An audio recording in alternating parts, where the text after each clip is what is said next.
Hello! Bienvenue sur la chaîne d'Hello. Aujourd'hui, on se retrouve dans une vidéo où je vous donne mes astuces pour comment bien dormir, comment mieux dormir en 10 astuces. Petit aparté, tout d'abord, à l'heure où je tourne cette vidéo, on a atteint les 100 abonnés. On est même actuellement 122. Donc, je tenais à vous faire un énorme merci. Merci pour votre soutien. Merci pour vos j'aime. Merci pour vos abonnements. Et en route pour les 200 abonnés du coup. Voilà, maintenant que le petit aparté est fait, on arrive dans le vif du sujet et dans la vidéo.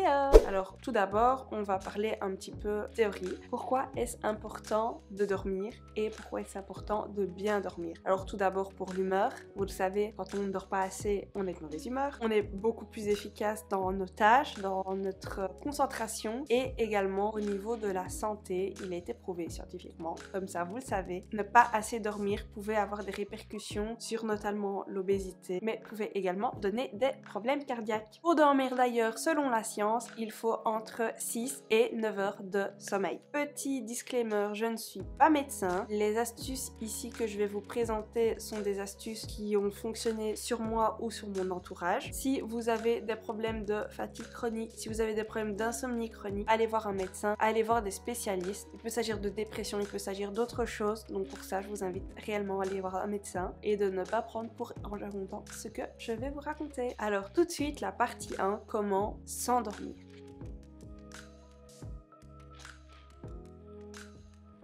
La première astuce, c'est d'écouter son corps. Effectivement, quand on a envie de dormir, il faut savoir que c'est par phase. Mon médecin qui m'avait expliqué ça, on a des phases où on a envie de dormir et si on loupe le train du sommeil, comme j'appelle ça, il faut attendre le prochain train et c'est par cycle. Comme le sommeil est par cycle aussi, vous le savez, la phase d'endormissement, des rêves et puis le réveil, etc. Et bien la phase d'endormissement, c'est pareil. Donc une fois que vous sentez le besoin de dormir, écoutez votre corps et allez dormir. Si vous ratez le train, le fameux coup de pompe, on a envie d'aller dormir, mais on se dit que c'est trop tôt, on va pas dormir et une fois qu'on est dans son lit, paf, les yeux de hibou, c'est normal, c'est parce qu'on a loupé le train du sommeil. La deuxième astuce, c'est d'épuiser votre corps. En effet, le fait d'épuiser son corps va permettre d'être plus fatigué le soir et donc d'atteindre plus facilement cette phase d'endormissement ou en tout cas cette phase de pré-sommeil comme je vais appeler ça. Effectivement, si on ne fait rien, on n'est pas fatigué fin de la journée. Si on fait que dormir toute la journée, on ne sera pas fatigué non plus. Donc essayez de faire des choses qui vous épuisent. Faites du sport. Il a été dit que le sport pouvait augmenter le nombre d'hormones et favoriser le sommeil. Faites du ménage, dansez, rangez, occupez-vous de vos enfants, bref, bougez. Sans bouger, on n'arrivera pas à s'endormir parce qu'on ne sera pas fatigué. Si vous avez des journées bien remplies, effectivement, moi si je vais travailler, si je sais que je vais travailler sur mon lieu de travail qui est à 2 heures de train, et bien forcément quand je rentre, je suis épuisée parce que j'ai eu mes trajets, les trajets ça épuise, je sais que je vais très bien dormir le soir. La troisième astuce que je vais vous montrer, alors tout le monde la connaît mais je pense qu'il est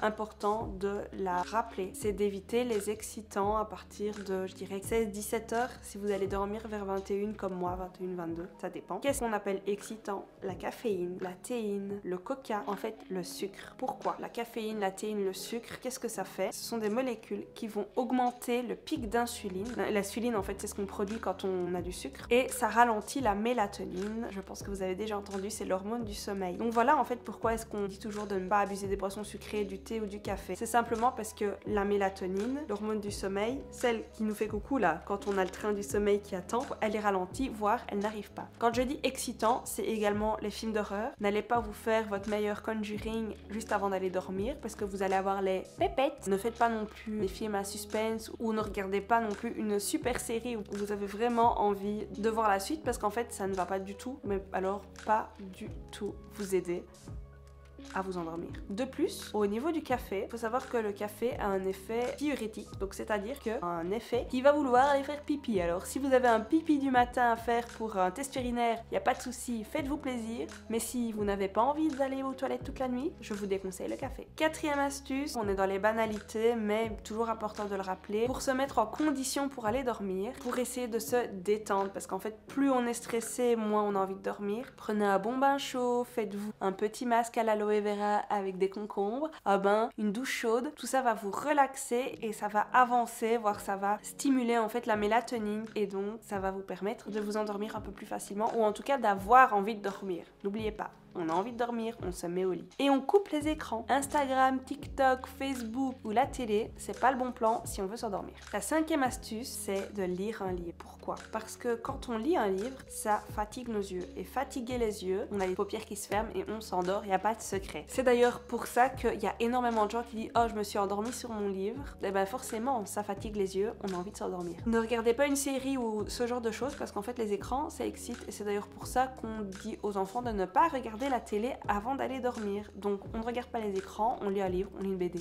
on lit son meilleur magazine People si on a envie. Autre alternative, c'est écouter des podcasts. Des podcasts, c'est quoi? Ce sont des livres audio, donc il n'y a pas d'écran. Ça se passe uniquement via les oreilles. On écoute des histoires, ce genre de choses. Si vous n'aimez pas lire, ça endort également. Je fais une petite aparté sur cette vidéo pour vous dire que si celle-ci vous plaît ou si ma chaîne vous plaît, n'hésitez pas à vous abonner, activer la cloche et mettre un petit j'aime. Ça permet de faire grandir la chaîne et ça me permet aussi de voir vers quel type de vidéo je peux vous proposer les semaines à venir. Et tout de suite, sans plus tarder, on passe à la partie 2 qui est comment faire pour mieux dormir et avoir l'air plus reposé.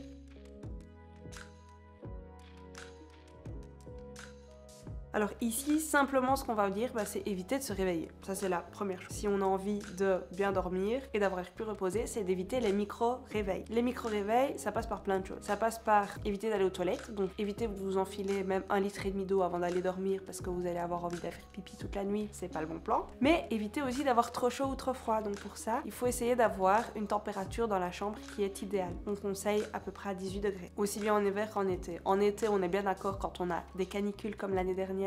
En 2022, c'est pas possible, mais on fait un maximum pour essayer d'avoir une température de chambre idéale. Également, si on veut avoir l'air plus reposé, c'est d'avoir un rythme. Comment ça?